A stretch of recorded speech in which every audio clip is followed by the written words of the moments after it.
Então, eu acho que a gente tem que fazer essa autoavaliação, colocar para fora realmente as nossas deficiências para que elas sejam melhoradas, né?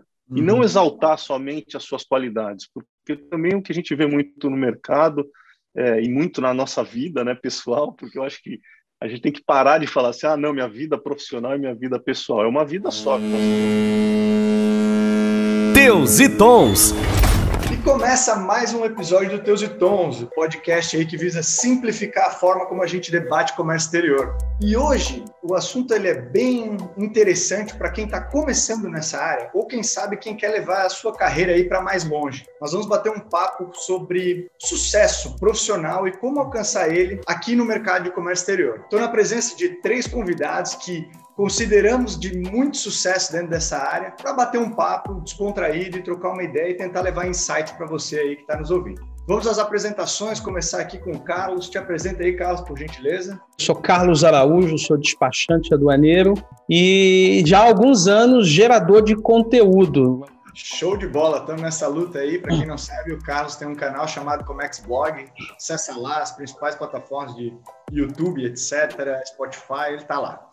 Do meu outro lado, eu tenho o Luciano aqui. Te apresenta, Luciano, por gentileza. Olá, sou o Luciano Ritt, sócio fundador da Vendemia. Tenho já um longo percurso aí na área, mas esse ano faço 27 anos. Sou da época da DI, de Declaração de Importação de Papel, Licença de Importação de Papel. Então, estamos juntos aí para falar um pouquinho sobre esses desafios e esse tal sucesso do comércio exterior. Obrigado aí pela presença. Também temos Camila. Te apresenta aí, Camila, por gentileza. Oi, gente. Então, estou bem feliz com o convite também de poder participar de um podcast que eu gosto tanto. Estou na área de comércio exterior há 6 anos. Eu venho da indústria e é muito legal porque eu acabo tendo uma experiência que nem todo mundo tem.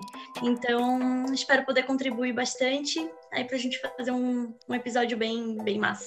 Valeu! Bom, meu nome é Alan Pereira, sou o host aqui do podcast. Toca a vinheta, Binho, e bora conversar sobre sucesso no comércio exterior. Vai tocar aquela vinheta maravilhosa. Difícil falar com uma foto, ainda mais a tua foto de modelo, assim, preto e branco. Coloca uma foto trabalhada e chega esse cara aqui depois, né? Toda foto de perfil, o cara é bonitão e tal. Bom, voltando da vinheta, nossa primeira pergunta aqui da pauta é um pouco pessoal aí, vai. Que é como começou a carreira de vocês? O que vocês viram aí que foi essencial esse desenvolvimento até aqui, desde aquele início da carreira lá? Vocês se apoiaram aí? Como é que foi? Eu posso falar um pouquinho, cara. A minha carreira foi engraçada. 27 anos, né, já de jornada, vim da raiz lá, desde o primeiro ano de faculdade. Eu entrei como estagiário num despachante aduaneiro, que na época era um despachante aduaneiro bem famoso em São Paulo. Logo em seguida, já caí no ramo das trading companies, né? Então, eu passei pelas principais empresas do setor, até que um dia eu, indignado, né, e inconformado com os caminhos que esses setores estavam me levando, eu falei, opa, pera um pouquinho, deixa eu ver onde eu tô. E aí acabei em 2011, juntamente com meu sócio, abrindo a Vendemia. Mas eu tenho uma longa jornada aí, eu acho que quem está embarcando no Comex, né, nesse momento está pegando um mundo muito mais facilitado no âmbito tecnológico, no âmbito, né, de informação. É de conteúdo, né, cara? Conteúdo também. Eu vim do mundo da TI, né? Eu fiz tecnologia da informação. Em 1990 eu fui trabalhar numa empresa de importação no centro do Rio de Janeiro, colado na antiga Cassex. E foi ali que eu comecei a ter essa experiência. Minha expertise era controlar as guias de importação. Como eu tinha feito datilografia, né? Era exímio datilógrafo, eu comecei a olhar aquilo com um ponto crítico. Falar, cara, não é possível, 6 guias, mais um protocolo, batido a máquina, você erra uma vírgula, tu dava uma dor de cabeça. Eu falo, cara, eu precisava resolver isso.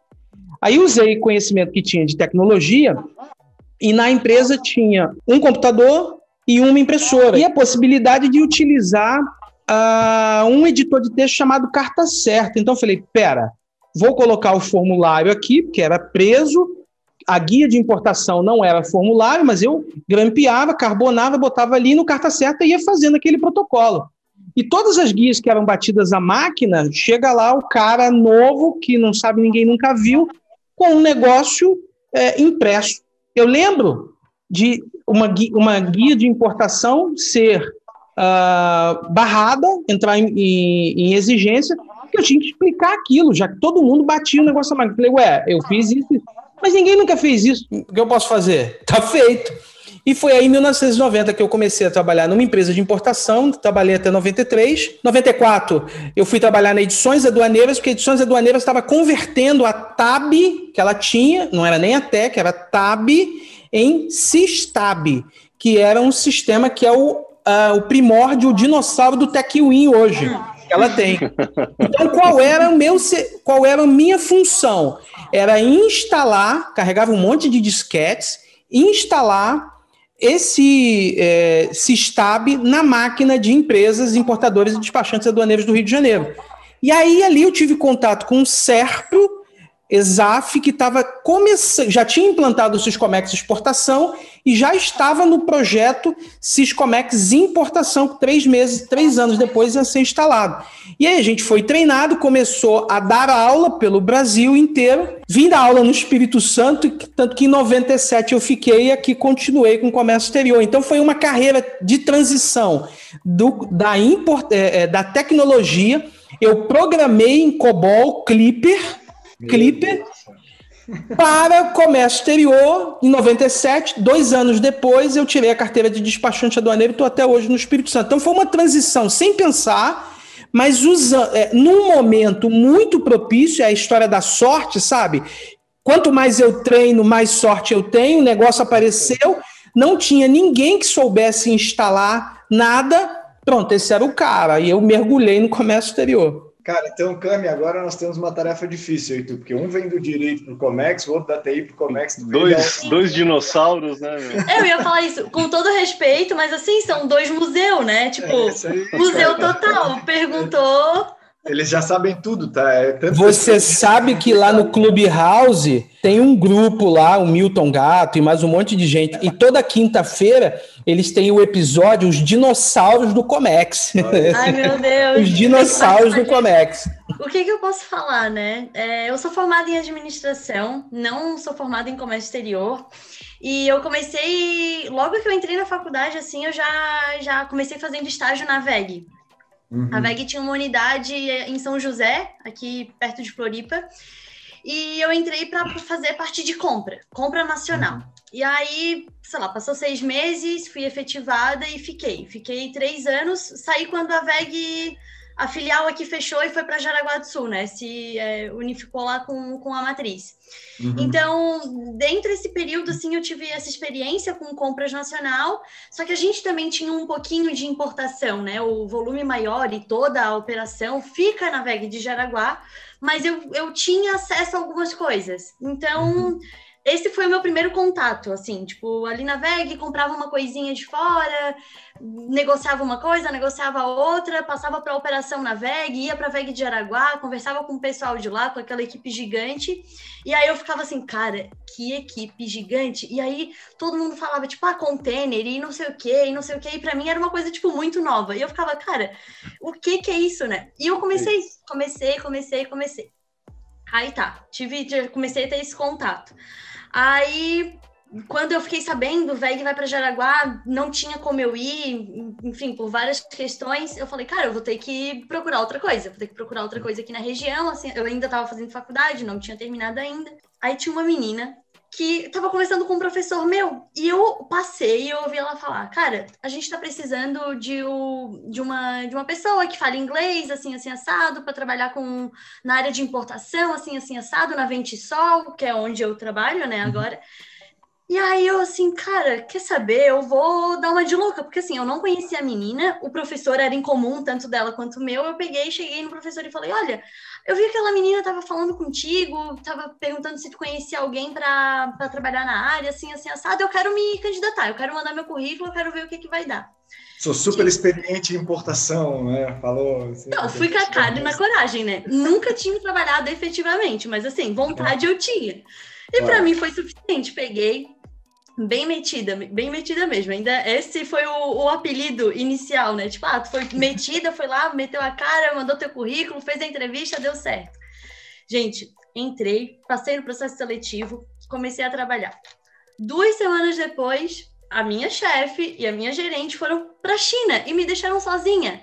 Eu sem experiência com importação, não tinha experiência alguma, eu só tinha força de vontade mesmo, eu só queria aprender e eu vou falar. Aquilo dali para mim foi o que, sabe, brilhou para mim, porque eu acho que foi uma oportunidade que eu tive de aprender muito na marra, porque eu não queria incomodar elas, eu queria fazer o negócio acontecer.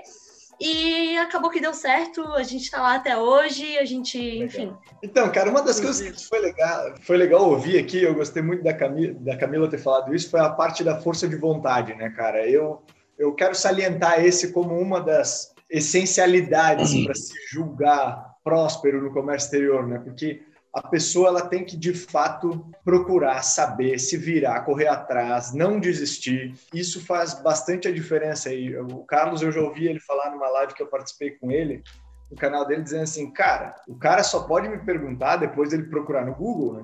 Ele tem que ter uma vontade prévia de tentar descobrir por si só como resolver aquele problema ou aquela situação. Mantém de pé ainda, Carlos, essa... Exato. Tem que ter uma plaquinha aqui, não me pergunte o que está no Google, cara, não adianta. Às vezes a pessoa fala assim, mas esse assunto assim, rapaz, procura no YouTube que tem um vídeo que eu falo isto, 15 minutos falando disso, em detalhes. Não é arrogância nem má educação da minha parte, mas é chacoalhar o cérebro da pessoa, dizer, cara, onde é que você procura as coisas quando você não sabe, né? É uma frase dura que eu usava dentro de sala de aula, assim, o mundo não é romântico, romance é só no livro, romance é só no livro. Mas você sabe que, assim, eu vejo a Camila falando, eu adoro pessoas, assim, que abraçam desafios, né? As pessoas hoje... elas possuem uma tendência muito grande ao conformismo, né? Então, eu até brinco também, né? O conformado, ele nunca vai trazer nada de novo. Porque ele está conformado com aquela situação, com aquele momento, o que está acontecendo com ele, né? Então, ele está conformado com tudo. O inconformado é justamente aquele que está sempre em busca de algo novo. Então, eu acho assim, independente do Comex, ou, né, da atividade que você quer, né, se desenvolver, você tem que acordar inconformado com a vida. Você não pode acordar com conformismo, né, porque senão a gente pode ver todas as empresas, todas as pessoas que prosperam, elas têm em si um inconformismo, um desejo de mudar, de aprender, de conhecer. Mas assim, eu não gosto de pessoas que me trazem problemas. Eu gosto de pessoas que me trazem assuntos para serem discutidos em conjunto, no qual ela não conseguiu achar um caminho, mas que ela me trouxe alternativas ou um novo olhar para que a gente consiga junto explorar e ir atrás de um caminho para solucionar. Prosperar nessa área sendo conformado, né? Até porque, assim, ela já é difícil e burocrática por si só. É complicado, então, né? Se você não tem essa força de vontade de fato, esse inconformismo. Muito. Ter o seu sim, no meio de tanto não que tu vai achar no meio do caminho. Uma coisa que eu vejo muito também é a questão da média, sabe? Eu acho que todo mundo se contenta em ser a média. Tipo, tô na minha média, todo mundo faz isso, tô dentro da normalidade, ninguém falou A, ninguém falou B, estamos aqui, estamos seguindo o jogo, estamos seguindo. Então, assim, eu acho que isso também... eu vejo, né, tipo, das pessoas, assim, que eu conheço, que são da minha idade, digamos assim, que às vezes eu tô assim, cara, às vezes eu tô pensando lá na frente, e tem gente assim, tipo, cara, deixa acontecer, na hora que for vai ser, assim, assado. Eu fico, gente, não é assim, sabe? Tu tem que fazer o negócio acontecer. Não adianta esperar o negócio cair do céu, que não vai cair nunca, principalmente no comércio exterior. Se tu não movimenta, se tu não te envolve, se tu não participa, o negócio não acontece. Ou acontece e aí tu vai ficar ali na média. E é muito louco, né, Cam? Porque ao longo do tempo tu vai vendo pela internet aí os vídeos das pessoas e tal, parece que todo mundo é super... ultra revolucionário e disruptivo e blá, blá, mas na grande massa, na verdade, no dia a dia, quando tu abre a porta para fora e vai conversar com as pessoas, a grande massa ela é conformada, como o Luciano falou, ou média mesmo, como tu falou. É tão engraçado isso que a gente teve uma palestra esses tempos sobre psicologia, né? E esse campo ele é um campo que me interessa porque nós somos seres extremamente complexos, né? A gente consegue ser extremamente complexo. E na psicologia tiveram alguns estudos bem legais sobre a nossa necessidade de fazer parte de um meio, de algo. A gente não gosta de ficar separado do meio. Essas pessoas que se dão bem ficando separadas do meio são aquelas que, de fato, conseguem desafiar alguma coisa. Então, essa nossa necessidade natural de pertencer, de fazer parte de um meio, fizeram os psicólogos fazerem uns estudos muito engraçados, que é um estudo assim, ó, tem um que até passou num filme da Netflix. Uma professora, ela pega uma pasta, por exemplo, azul, assim, e mostra para os alunos, ó, essa pasta é azul, aí todo mundo, é azul, tal. Então, realmente, essa pasta é azul, eu estou enxergando azul, não tem ninguém daltônico aqui. Nós temos um aluno que está atrasado. Então, quando esse aluno entrar, eu vou dizer que essa pasta é verde. E eu quero que todos vocês concordem, beleza? Beleza. O aluno entrou, sentou e ela começou, ó, porque assim, assado e tal. E aí, por exemplo, né, essa pasta aqui, essa pasta ela é verde. Daí, um aluno falou, professora, sim, ela é verde, mas tá, não sei o quê. Daí ela pergunta para o outro, que cor é essa pasta para ti? Ah, é verde, é verde. Aí ela pega e pergunta para esse atrasado, né? Que cor que é essa pasta aqui? Daí o cara olha para todo mundo assim, verde.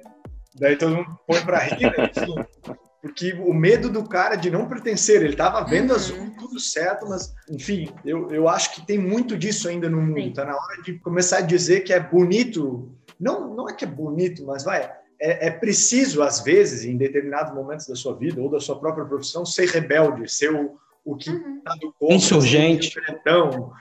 Porque, em tese, são essas pessoas que estão fazendo a diferença, né? E de repente, alcançando o que quer de fato, né? Como sucesso. E dentro desse papo, o que me deixa mais de questão aí no Comex, que até é uma das perguntas que está na pauta, é o nível de importância, ou qual é o balanço de importância entre a formação acadêmica e a experiência profissional, assim, esse viver e essa teoria. Deixa eu me candidatar, porque fiquei na sala de aula 15 anos, física, né? Hoje estou só na sala de aula online. Ela é relevante, tem que ser feito. Não dá para dizer, quem defende isso não está pensando da forma correta, que você não precisa mais fazer uma graduação. Por quê?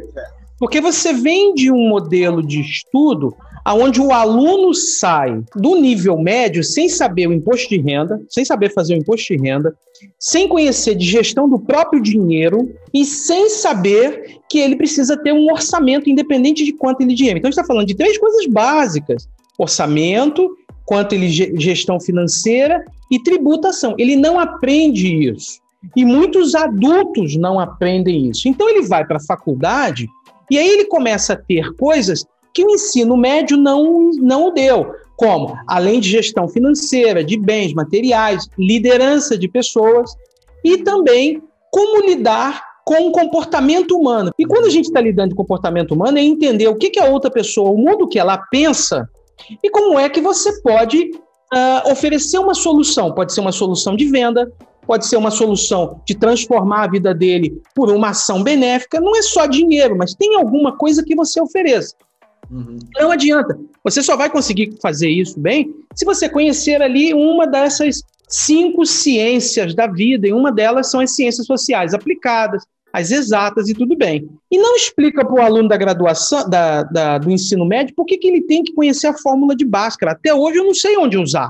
Mas foi muito importante aprender, porque você tem outras linhas de pensamento que com 15, 16 anos você não sabe fazer, mas quando você chega com 30, você fala, caraca, isso faz todo sentido. E aí quando você vai para a graduação e aprende cálculo 1 e 2 e vê, para que eu vou usar derivada? Rapaz, tem certas coisas que ao dirigir, você já tem ali uma linha geométrica para pensar. Onde eu quero chegar? A graduação é extremamente importante para te dar uma visão além do alcance. O grande problema que a gente encontra no aluno de graduação ainda hoje é que ele acha que ele vai para a faculdade aprender, ao passo que ele deveria aprender com todo o conteúdo que passaram para ele, que hoje a gente já consegue estudar sem ir para a faculdade.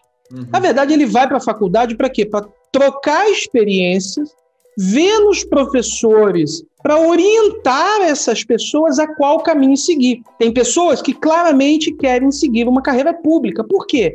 Na cabeça delas, com 20, 21 anos, ele quer resolver a vida que ele teria que resolver até os 50, 60. É um modelo mental dela. Tem outro que está na graduação e já vendendo bolo. Já é um empreendedor, ali já vai ter problemas com dívida, preço de venda, uma série de coisas. O professor, a faculdade, melhor dizendo, vai fazer o quê? Vai orientar esse cara.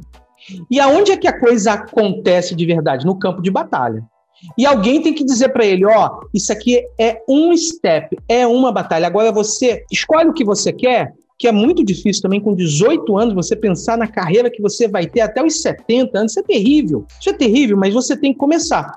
Escolhe a carreira e batalha para entrar numa empresa, porque o mundo acontece dentro das empresas, públicas ou privadas. E aí é lá que você vai ver o que dá certo, o que dá errado, como é que testam, como é que as coisas podem ser avançadas. Não adianta você ficar até os 30 anos, faz graduação, pós-graduação, 2 graduações, doutorado, mestrado, aí com 30 anos, tem até uma piada dizendo isso, né? Você tem todos esses títulos e as manhas, não é? Você já viu isso acontecer? Não tem.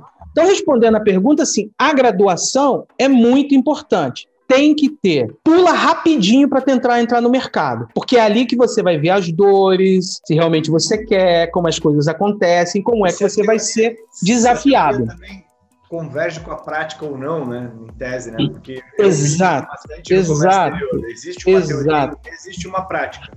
Às vezes elas se dão juntas e fazem sentido, às vezes elas são mundos bem separados aí. Como é que foi a tua experiência nisso, Cami? O que você acha? Então, como eu entrei na faculdade e logo já comecei a fazer estágio, né? Então, toda a minha graduação, ela foi um choque, principalmente por eu já estar atuando na área. Então, eu sempre trabalhei durante a minha graduação. Então, eu conseguia exatamente isso. Eu aplicava o meu dia a dia na empresa dentro do curso, sabe? E aí, a troca de experiência com professores, a troca de experiência com os colegas da aula, enriqueceu muito toda a minha trajetória dentro da faculdade, assim, foi muito positivo. Eu tive isso, assim, na veia, porque, eu tinha uma aula de logística, falava sobre transporte. Eu tinha noção completa de como que funcionava, porque eu vivia isso dentro da empresa. E, infelizmente, não era a realidade de todo mundo. Tem muita gente que ou está dedicado só ao curso, ou outras pessoas estão trabalhando em áreas totalmente adversas do curso, que também não consegue aplicar de uma forma tão incisiva. Então, assim, para mim, a minha experiência, e eu concordo com o que o Carlos falou, que eu acho, sim, bem importante essa parte do estudo, de tu ter uma graduação, de ter uma formação, porque eu acho que ela é muito enriquecedora, assim. Claro, a prática, eu acho que realmente ela é mais importante para o nosso dia a dia, mas a parte teórica, tu saber conceito, tu conseguir entender, saber de onde que veio, de onde nasceu, eu acho que é muito importante para a construção como um todo, sabe? De um trabalho legal, assim. E aí, doutor Luciano Ritt? Putz, eu não concordo muito com isso, sabe por quê? Eu também, no primeiro ano de faculdade, eu já comecei a fazer estágio. E na faculdade eu ia para bater cartão. Por quê? Porque eu sempre fui um inconformado, desde sempre. Então eu sempre corri atrás do aprendizado, não acadêmico, e sim o da vida cotidiana. E assim, eu acho que é importante a graduação, mas a gente tem que falar um pouquinho, eu brinco também muito, que a gente tem que ir na causa raiz das coisas. Nós nascemos, né, e viemos a esse mundo com um propósito. Mesmo a gente achando que não tem nenhum propósito, a gente tem habilidades e tem aptidões e tem dons que muitas vezes a gente não descobriu ainda. Mas todos nós sabemos que tem às vezes a gente está em alguma atividade que a gente sente uma atração, sente um incômodo. E tem outros que a gente fala, nossa, me dou tão bem com isso daqui, cara, eu sei cozinhar. Eu sou advogado, mas sei cozinhar. Na verdade, eu queria ser um chefe de cozinha. Ou eu trabalho com Comex, mas eu queria ser, trabalhar com tecnologia. E assim por diante. Então, assim, eu acho que a formação acadêmica ela é importante, mas ela não é essencial. E a gente vê aí, né? Os maiores líderes hoje mundiais, eles saíram no primeiro, segundo ano da universidade, porque eles viram que ali eram metodologias que ainda estavam sendo praticadas ou antiquadas, porque hoje a dinâmica do mundial ela é tão grande que o que você aprende hoje, amanhã você já pode não usar mais. Então, assim, eu sou um pouco contrário a isso. Eu acho que o que vale na pessoa é ache o seu dom, ache o seu talento, e aí, independente da profissão que você vai atuar, exerça esse seu dom. Porque às vezes eu vejo pessoas extremamente comunicativas trabalhando na contabilidade. Não é que a contabilidade não é uma área legal, eu acho que é, mas para quem tem dons e aptidões, né, às vezes diferentes. Então eu acho que as pessoas precisam ir para dentro, né, ter um autodesenvolvimento, um autoconhecimento, que eu diria para os jovens e para quem está ingressando aí em qualquer carreira, em especial no Comex, toda a jornada profissional é muito dura. Ela é muito dura. E aqueles que vão se sobressair são aqueles que conseguiram usar os seus dons, os seus talentos em direção daquela profissão. Uhum. Então, eu acho que tem hoje muita coisa na internet, muita metodologia que veio para, assim, arrebentar, né? Metodologias ágeis. Eu sou muito também apaixonado aí por tecnologia e por modelos ágeis. Então, eu acho que a gente tem que fazer essa autoavaliação, colocar para fora realmente as nossas deficiências para que elas sejam melhoradas, né? E não exaltar somente as suas qualidades, porque também o que a gente vê muito no mercado e muito na nossa vida, né, pessoal, porque eu acho que a gente tem que parar de falar assim, não, minha vida profissional e minha vida pessoal. É uma vida só que nós temos, né? Assim, nesse papo de se vai para o acadêmico ou se fica na experiência profissional, enfim, no campo de batalha, eu acho que todos nós queremos dizer a mesma coisa, assim, no fim das contas, que é super importante ter a parte do estudo, eu não largaria ela, eu só acho que ela hoje está antiquada. E nós aqui estamos tentando fazer um pouco a diferença nisso, assim. Tem que parar um pouco aquele movimento de que eu estou lá aprendendo sem querer, porque eu sou obrigado, porque para arrumar um emprego eu tenho que ter uma graduação, blá, blá, blá. Para um mundo assim, eu estou consumindo porque eu fui atrás, eu paguei no meu bolso, é aquilo ali que eu quero consumir, é uma fração daquele conteúdo inteiro, o conteúdo inteiro de uma forma onde eu possa ouvir no ônibus, ou me locomovendo, ou em casa. Então, a gente está passando, né? Eu acho que a nossa geração agora, ela está numa revolução. A gente está passando pela revolução, vou chamar de revolução. Revolução da informação, né? Do dado. Né? Hoje está então, muito a gente acessível. Não sabe muito para onde ir, né, cara?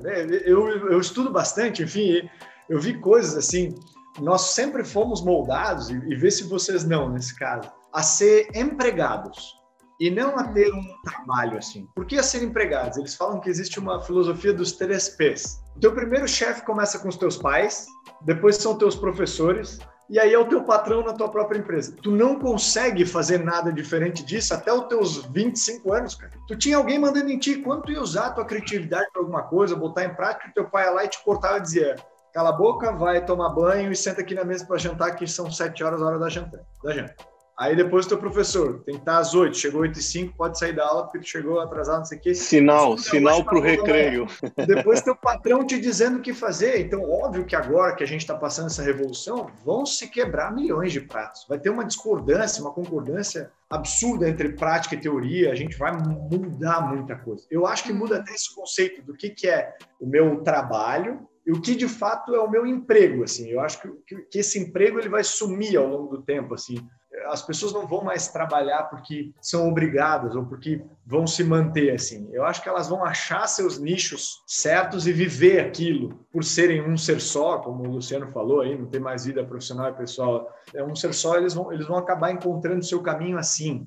Tem que fazer muito mais sentido agora para o mercado de trabalho, né? Tanto que é louco falar, mas a gente já percebeu das pessoas que tiveram sucesso como era antigamente, que era de cima para baixo, tá migrando para, às vezes, é o cara que é feliz, meu. Por essa transformação tá bem difícil até definir se sou novo na área, estou ingressando, ou tipo, não estou na área que eu quero. O que eu faço? Eu vou buscar uma formação acadêmica antes de experimentar, ou eu vou experimentar antes de buscar a formação acadêmica e vou despreparado para aquele experimento? Essas decisões são bem difíceis de tomar, né? E eu acho que para as pessoas que estão buscando um caminho, a dica que fica é não tem caminho certo e errado, né? Depende o quanto você é resiliente para tomar porrada de um lado ou de outro e o quanto você é autorresponsável. Eu acho que no fim das contas você tem que ser responsável por si mesmo e suas decisões para ou tomar elas ou se arrepender delas e tentar dizer errei, vou para outro caminho e vida que segue. Porque eu acho que a gente teve caminhos bem diferentes, né? Porque eu acabei parando na gastronomia e hoje me considero uma pessoa de sucesso no comércio exterior. Então, e eu acho que é justamente por isso, eu até ia comentar isso, olha só, tu veio da gastronomia e tu fez a tua profissão, tu tá construindo a tua carreira no comércio exterior, área de tecnologia, afim. Isso aí. Então, até que ponto a tua graduação em gastronomia está ligada com o teu sucesso hoje na tua profissão que tu escolheu? É pontos de vista, eu acho que eu concordo com o Carlos naquele ponto. Só descobre ou conecta o ponto lá depois, assim. Hoje, eu acho que foi extremamente importante, porque o que eu estava buscando na época era uma liberdade. E como eu entrei na gastronomia, a gastronomia, apesar de ter uma teoria clássica, ela é muito incentivadora a quebrar padrões, paradigma. Se um macarrão parecer assim, ele pode parecer assado, sabe?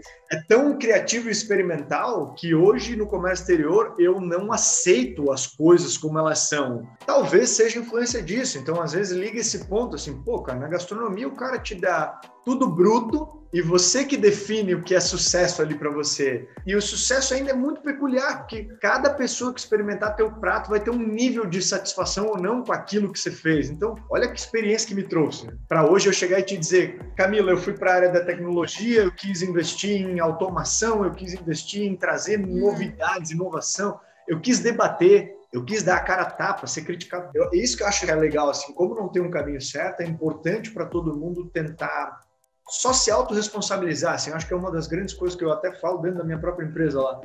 Só se autorresponsabilize pelo que acontece na sua vida, assim. Nem tudo está fora do teu controle. O que está fora do teu controle? Está fora do teu controle, né? Você não consegue fazer muita coisa. Mas o que está dentro do teu controle, as tuas decisões, mesmo que as micros diárias, acordo 7 horas ou 7h10, né? Tá no teu controle, toma a melhor decisão para ti, experimenta, acordei às 7, foi uma bosta, acordo 7h10, não, foi muito ruim, acorda às 6h40, vai tentar descobrir de fato o que é para ti o caminho correto. E isso é muito difícil, porque, como eu falei, dos 3 P's, a gente vem de uma doutrina onde nós não tomamos essas decisões, alguém toma por nós. Quando tu chega, e eu concordo com o Carlos nesse ponto, acabou o ensino médio, você chega no mercado de trabalho, tu não tomou nenhuma decisão, nenhuma. Não diz a decisão que você tomou, nem o colégio você escolheu, entendeu? Nem a sala que você vai estudar. Cara, você não toma nenhuma decisão. Como é que você vai estar pronto para tomar as porradas no mercado? Porque, novamente, ele não é um lugar legal, cara. Ele é extremamente hostil, né? Qual a tua dica, Carlos, para quem vai começar? Começa por onde? Você acha que eu estou certo? Então, eu tenho cinco pontos que para mim são muito importantes e ao longo dos anos, de 90 para cá, eu fui juntando isso para mim e hoje eu olho um profissional de sucesso que o comércio exterior é uma solução que ele está dando, mas você aplica isso em tudo. Eu estou vendo você falar aí na questão de a gastronomia ser algo prático, né, bem empírico. O comércio exterior pode ser. O problema é que muitas vezes a sala de aula não mostra isso. Para mim, o que é comércio exterior? Eu já falei isso em vários outros conteúdos, gestão de tempo e processo. Qual é o tempo que você tem que entregar e você tem que planejar e qual o processo que você vai seguir. E isso demanda um planejamento. Mas, assim, esses 5 pontos, o primeiro deles é autorresponsabilidade. Estou vendo você falar e parece que a gente combinou. Autorresponsabilidade. Ninguém é responsável pelos seus acertos e seus erros. Só você. A segunda delas é trabalhe muito bem a gestão de tempo e processo. Você vai ser avaliado por isso. Não é porque você conhece o regulamento aduaneiro inteiro, que hoje, no momento em que estamos, eu abro o Google e pesquiso o artigo que eu quero. Agora, se eu já vi isso, se eu já fiz um estudo, se eu já passei por uma situação empírica que isso leva àquilo, é a minha gestão de processo. Se eu não sei, vou atrás de quem pode fazer isso também. A terceira delas é a criatividade. O que eu chamo de criatividade? É a capacidade que você desenvolve de resolver um problema que nunca passou por ele. Porque a pergunta é assim, cara, me dá o fio, me dá a ponta desse novelo para eu desenvolver, experimentar, e volta e pergunta, tentativa e erro. Nada mais experimental do que a própria ciência do negócio. Então, você precisa desenvolver isso em você. O quarto é o comprometimento. Rapaz, ninguém levanta às 5 horas da manhã para fazer exercício porque gosta. Não é. Ó, ninguém gosta de legumes, cara. Desculpa se vocês não concordam, mas se fosse bom, tinha rodízio. A gente gosta de carne, gordura e refrigerante. Por quê? Porque isso é que o paladar mostra, mas tem que ter um propósito. Saúde, alimentação, treino, viver um pouco mais. Então você tem que estar comprometido com aquilo que você faça, qualquer que seja. E o último ponto é execução. Para com essa obesidade mental. Eu acho que você já falou isso, Arlon, em outro conteúdo. Para com essa obesidade mental. Tem que fazer curso, livro. Executou o quê? O que você executou? Qual é o conteúdo que você pegou e botou em prática? Tá aí, instrução normativa XYZ. A leu? Porque não tem nada mais passo a passo no nosso mundo do que a instrução normativa. Tá ali, item a item, formulário. Executou? Deu erro? Vai para o grupo de WhatsApp, para qualquer outro lugar, internet, Instagram do cara, pergunta, e aí, me ajuda? Essa é a execução. Tem até a brincadeirinha, né, do chá, né? Conhecimento, habilidade e atitude. Essa frase, atitude, dizer, executa. A história do feito, melhor do que perfeito, executa.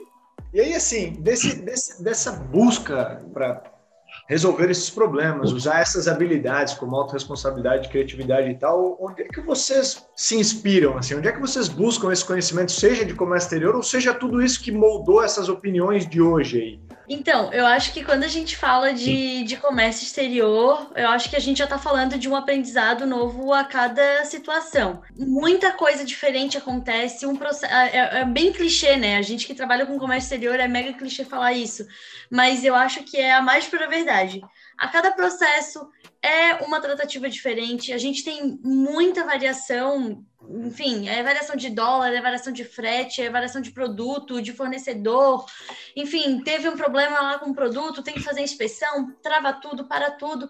Então, eu acho que o aprendizado, ele é constante, sabe? E ele tá no dia a dia, assim, na coisa mais simples. Então, se tu realmente souber aproveitar e tornar tudo isso como uma oportunidade de tu aprender alguma coisa, de agregar no teu conhecimento, de dividir com outra pessoa, eu acho que já tá valendo, sabe?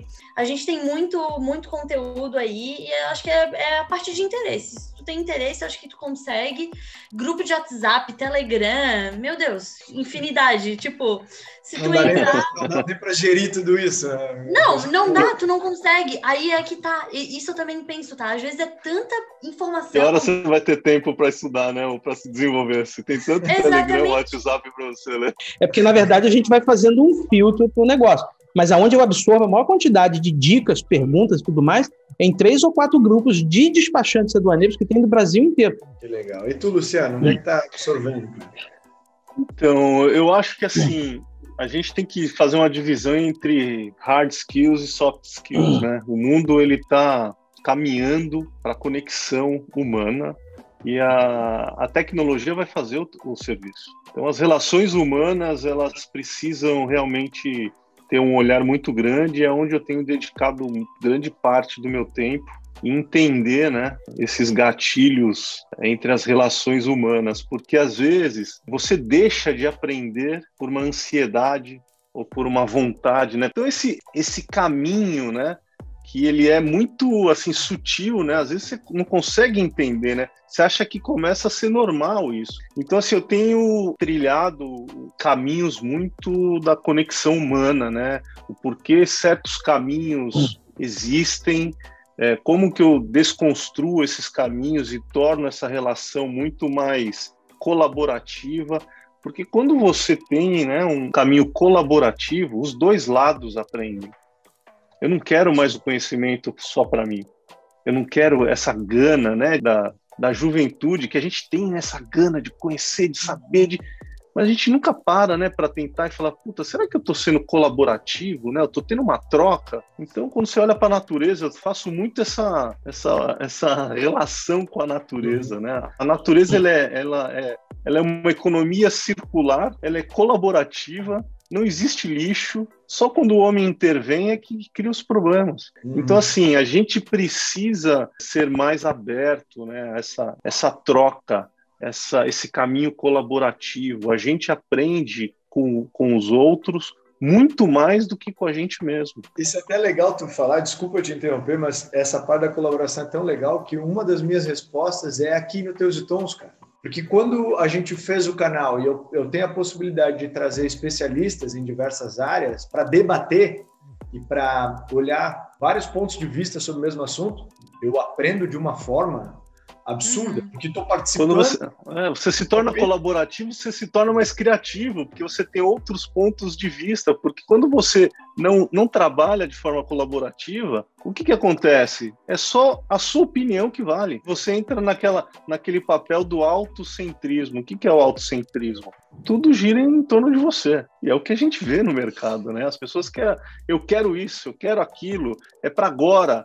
Ou seja, não existe a colaboração verdadeira. Então eu tenho me dedicado muito a esse caminho e eu tenho tido bastante respostas. Então eu fico feliz também porque a gente acaba sendo mais compassivo também nisso, né? Você acaba entendendo por que o outro lado acabou não te atendendo por algum motivo, né? Porque o comércio exterior também é muito complexo, né? Nós, na Vendema, nós trabalhamos na cadeia inteira, desde a coleta do material no exterior até a importação, a armazenagem, o transporte até o ponto final. Então, assim, você imagina o que eu tenho aqui de contras versus os prós, né? Eu só tenho um problema para gerir. Então, assim, quando você começa a entender o outro lado, ter uma paciência, ter um olhar realmente para saber o que aconteceu, se você senta junto, analisa o problema, o fato e tenta desenvolver caminhos novos, você cria realmente uma relação colaborativa muito grande. Tem bastante conteúdo, né, gente? Agora é tu escolher o tempo, né? E como o Carlos falou, até a gestão do teu tempo para ver o que você vai, de fato, e quer aprender ou não. Hoje está nessa transformação da educação, até desses aprendizados, dessas fontes de busca para eu consumo o que eu quero a hora que eu quero. Se você tem isso, aproveita. Tem vídeos de 3 minutos que podem ser mudanças de vida e paradigma e tem aulas de 10 horas que podem não te trazer nada, como vice-versa, né? Às vezes uma imersão em alguma coisa ou não. Eu acho que é muito o escolher e mais quais são as ferramentas que você vai utilizar, assim, porque no fim das contas eu acho que tu não precisa saber fazer, mas ter uma caixa de ferramentas para ter o que buscar e aonde buscar, né? Eu aprendi a fazer sushi e meus amigos dizem que sou muito bom no YouTube. Uma coisa legal aqui que eu vi vocês falando, assim, fontes inspiradoras. Eu tenho 3 pessoas que eu olho aquilo que não são do Comex, inclusive a minha fonte para beber não está no comércio exterior porque precisa ter essa transição. O primeiro deles, o Flávio Augusto. O segundo deles, assim, você vê o Flávio Augusto, saiu da periferia, o que ele construiu, e não para. Projetos dos mais... O cara viu que os Estados Unidos é o maior mercado de futebol do mundo, e diferente do que a gente imagina, não está para as mulheres, sabe? A quantidade de gente que gosta do futebol, o soccer para eles, o futebol para a gente, é uma coisa absurda. E ele tem lá a história dele, quais são as competências que ele entende como importantes ou atributos, assim, visão, coragem e competência. Ele falando isso, eu falo, cara, todo mundo pode ser um Flávio Augusto. Agora, claro, qual o preço que você tem que pagar? O segundo deles é o Elon Musk. Rapaz, o cara com a quantidade de dinheiro, aí tá com o projeto da Starlink, a internet no mundo inteiro. Ele tem 4.000 satélites para colocar no mundo inteiro e tem autorização para 30.000, ou seja, a internet como a gente conhece hoje por cabo, cara, difícil, vai acabar em pouco tempo. E o Elon Musk está fazendo isso, e não estou falando nem do Tesla, nem disso. E o segundo é a Neuralink, um chip colocado na sua cabeça e fala, nossa, já estou virando, ou o que está na Bíblia vai acontecer, ou o filme do Matrix. Não, tem esse potencial de criar uma simbiose entre a máquina e a revolução do aprendizado, mas mais do que isso, é a possibilidade de levar melhorias na ciência médica, tanto que a Neuralink é uma empresa médica, e ele está lá mostrando como é que ele faz. E a terceira é uma mulher do Shark Tank, que é a Camila. Eu gosto demais do jeito dela falar, empreender, assim, prova que tá igual para todo mundo, não importa se é homem, mulher, gênero, nada, tá igual para todo mundo, depende de uma série de coisas que ela vai lá e faz. São 3 pessoas ligadas a quê? A vendas. Então, se alguém me pergunta assim, cara, qual é o conhecimento em comércio exterior que para você é importante? Vendas. porque não nos ensina isso nem no ensino médio, nem na faculdade, sobre como vender pessoal, produto, a vida. Nada disso nos ensina. Não é o vendedor chato de empurrar um produto, não, é de entender a situação e entregar uma solução. É legal falar até que tu bebe de outras fontes, porque isso também é importante, mas uma das coisas que eu lembro é o comércio exterior também tá sem heróis, né? No fim das contas, eu vou chamar heróis, enfim. Xerife, sem xerife, né? Para vocês entenderem, sei lá, no futebol existem vários ídolos, né, cara? E no comércio exterior, meu, como é que tá aquele movimento inspiracional das pessoas? Eu acho que falta bastante porque o comércio exterior ficou muito antes por trás dos panos, assim. A gente fazia esses processos, procedimentos, descascava abacaxis fora do holofote, tudo por trás. É sempre no bastidor, né? Sempre no bastidor. Tinha que ser sofrido, e eu tenho, como o Luciano falou muito bem, eu não exponho o que é sofrimento, eu tenho que expor o que eu sou bom, né? E tá na hora de trazer tudo isso para frente, né? A verdade total, assim, para as pessoas de fato entenderem como é essa vida. O que um profissional de comércio exterior faz? Quantos vieses tem desses profissionais de sucesso, né, cara? Que nós quatro, com certeza, fazemos coisas diferentes no nosso dia. O comércio exterior, ele tem duas coisas que impedem essa referência que a gente busca. O primeiro é a burocracia. E o segundo, eu fico assim, sempre tentando, né, ir para essa linha de frente, né? Só que o que acontece no comércio exterior? O comércio exterior brasileiro, ele é muito mutável, cara. É uma lei ontem que hoje não é mais, e depois são 100 medidas provisórias. Não dá tempo de se construir heróis, entendeu? Não dá tempo de se construir personagens, porque quando a gente compara mercados maduros do comércio internacional, como o Japão, como os Estados Unidos, que é algo muito mais, equalizado, muito mais balanceado. Você vai lá fora, você tem diversos heróis, né, cara? Diversos heróis. Você vê a própria Amazon, você vê FedEx. Então, assim, eu acho que esses dois fatores fazem com que o nosso setor, que, assim, não tem esse sex appeal para ter um cara, sabe, uma referência. A gente até conversou esses dias sobre isso, né, Luciano? A gente saiu para almoçar, até falei assim, eu concordo com a parte que é extremamente burocrática, difícil lidar com a situação, e eu fui atacar isso através de tecnologia, né? Então, eu estou tentando com que a máquina trabalhe a burocracia para nós, para ficar mais fácil. Mas até tu mesmo me abriu a cabeça que tem um outro viés que tem que bater também, que é essa parte política, né? Essa parte de falar com quem define essas leis e tentar mostrar como é o campo de batalha aqui do mundo privado, né?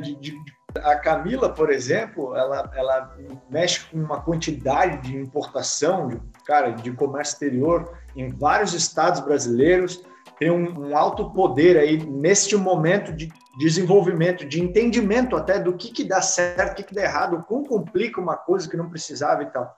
Pergunta para Camila, agora a minha pergunta para Camila é, você já foi consultada alguma vez por alguém que fez alguma lei? Como é que é para ti entender dessa lei ou aquela e tal, antes de ser lançada? Óbvio que não é.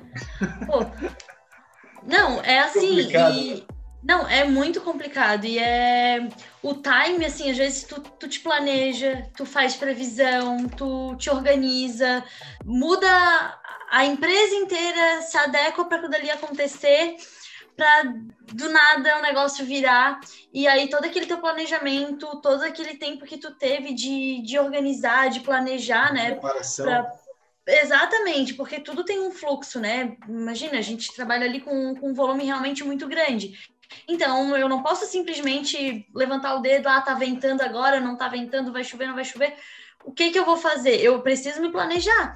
E aí, às vezes, a gente é pego, assim, de surpresa, que o tempo de resposta que a gente precisa ter, ele é assim, ó, no estalar de dedos. São muitas variáveis, né? São muitas variáveis. A gente precisa se reinventar. Tem uma variável aí que o Brasil viu a partir de 2013, e eu sou um dos que mais defendem toda essa mudança. Até 1993, nunca se fez nada, era algo das cavernas. 93, a implantação de um sistema começa a mudar o mindset, prepara-se para 97, beleza, exportação e importação, e para.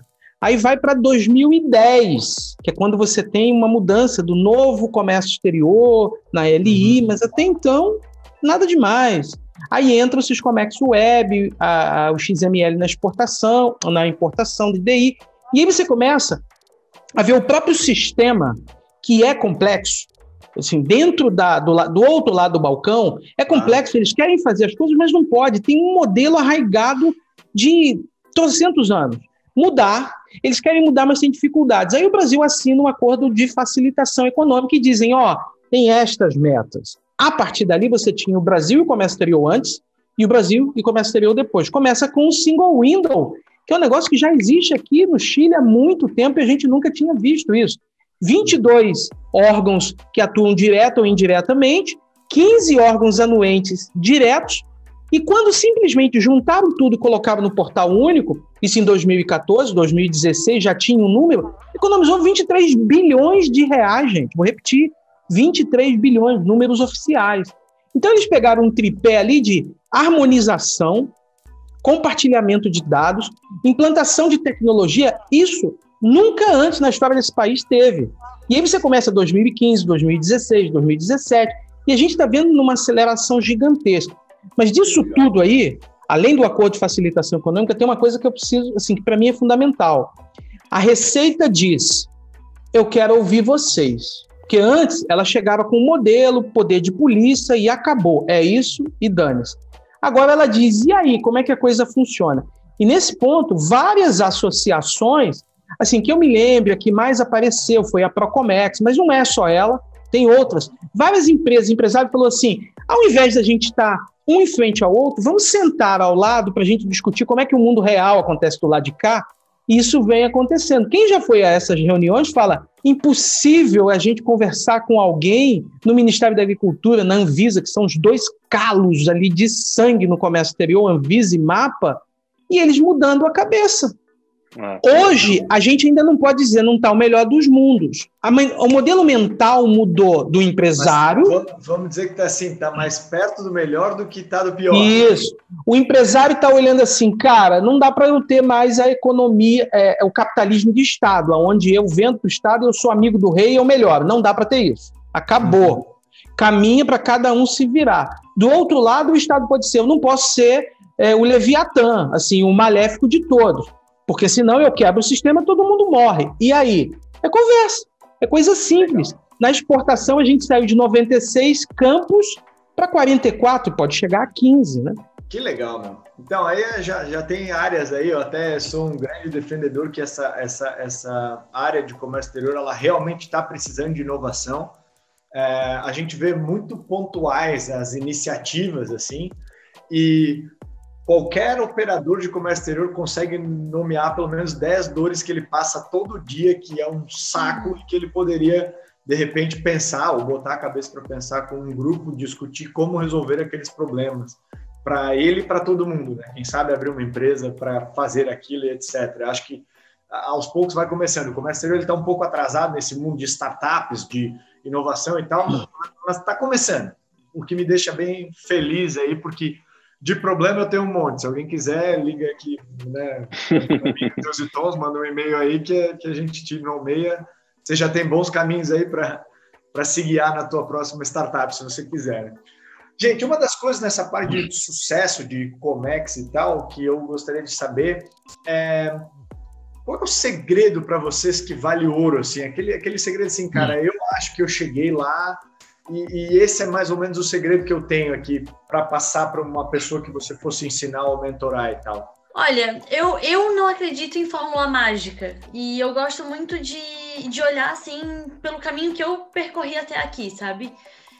Muita coisa aconteceu, eu tive contato com pessoas incríveis assim, que tem até hoje, que eu posso aprender e ter uma troca, né?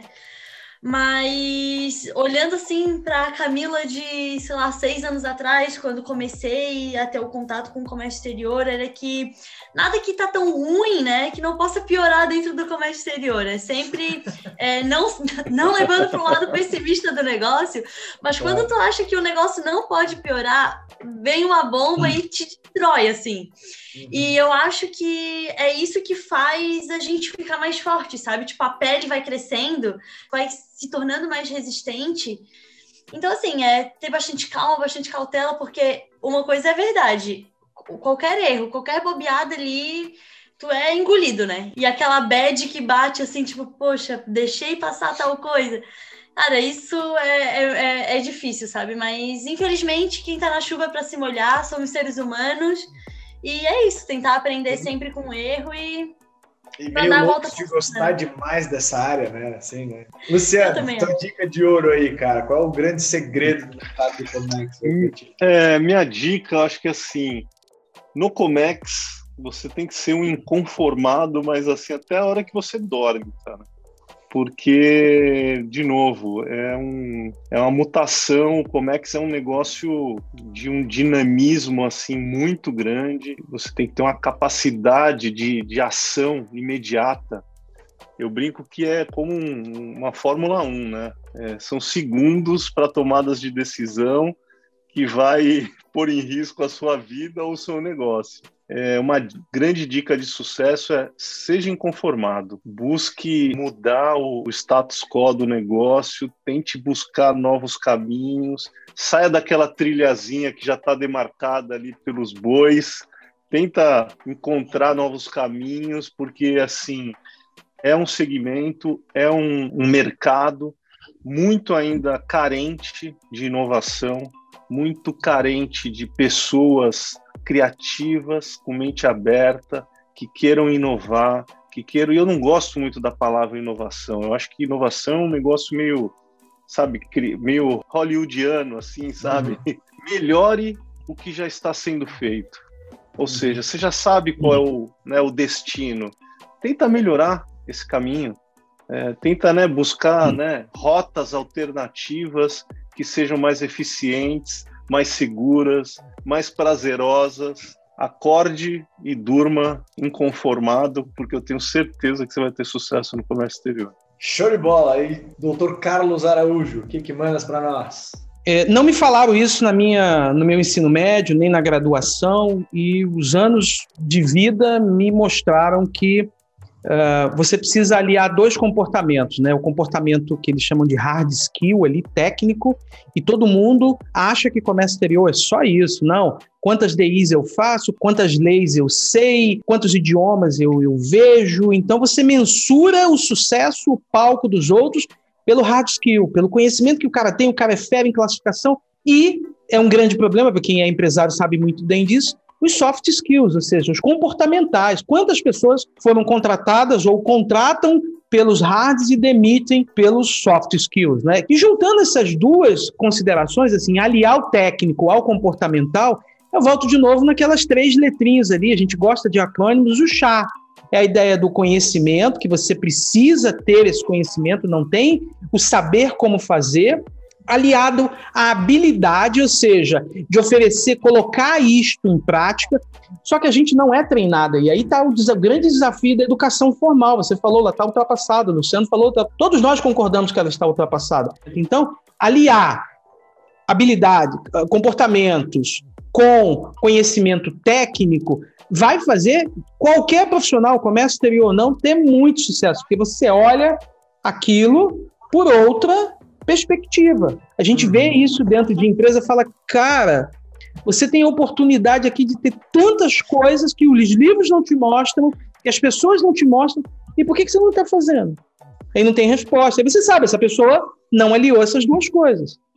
Das dicas que eu podia dar, que vocês já deram, eu só quero relembrar uma para o nosso ouvinte, a gente já falou sobre isso, é sobre aprender a se conectar, meu. Sabe o segredo do mercado de comércio exterior?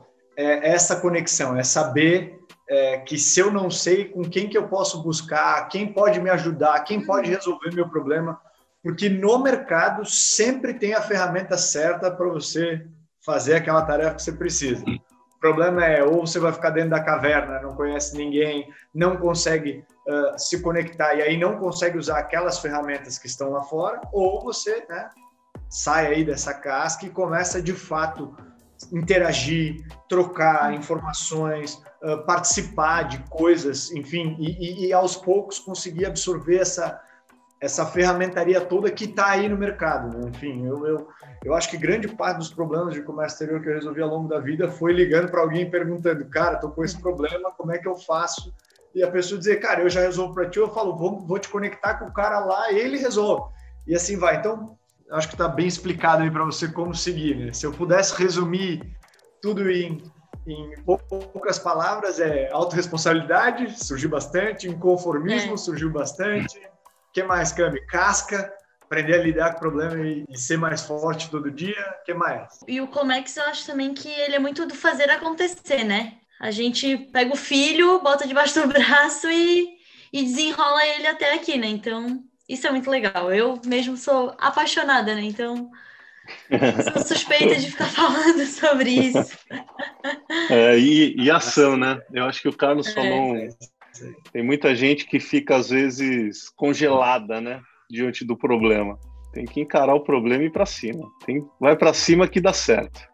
É certo mesmo. Gente, eu tive um papo aqui com 3 pessoas que eu considero inspiradoras. Eu acho que elas têm muito a agregar de comércio exterior. Infelizmente, a gente não consegue falar nisso numa hora de episódio, né? É triste. Às vezes a gente vai para um viés inspiracional, às vezes a gente vai para um prático, mas de fato eu acho que comércio exterior e essa vivência dessa profissão, ela é assim mesmo. A gente não tem muito para onde fugir, a não ser botar tudo que somos dentro dessa área e, de fato, ir destrinchando os problemas do caminho, resolvendo as coisas, inovando, melhorando, aprendendo e conectando aí, que é todas essas palavras que a gente foi falando ao longo do episódio. Eu queria agradecer demais vocês pela presença, cara, muito obrigado, o papo é descontraído. Para você que acompanhou essa conversa até aqui também, muito obrigado, a gente espera atingir sempre a tua expectativa naquele início, na hora que tu aperta play e cria uma expectativa em relação a esse episódio aí. Quero pedir também a ajuda de vocês para levar esse conteúdo do Teus e Tons para tudo quanto é canto. Eu tenho orgulho de dizer que nós já fomos ouvidos em 16 países e eu quero levar para mais, eu quero levar para outros estados, cidades, etc. Então, segue a gente no Instagram, LinkedIn, YouTube, enfim, e compartilha esses conteúdos quando você achar que é interessante. Se você não achar, não compartilha também. A ideia é a gente tentar criar um ecossistema e quem sabe um grande fórum aí de discussão e que chegue a ponto de todo mundo ter a ferramentaria necessária para simplificar o comércio exterior, que eu acho que é o objetivo de todo mundo que está nesse episódio aqui, certo?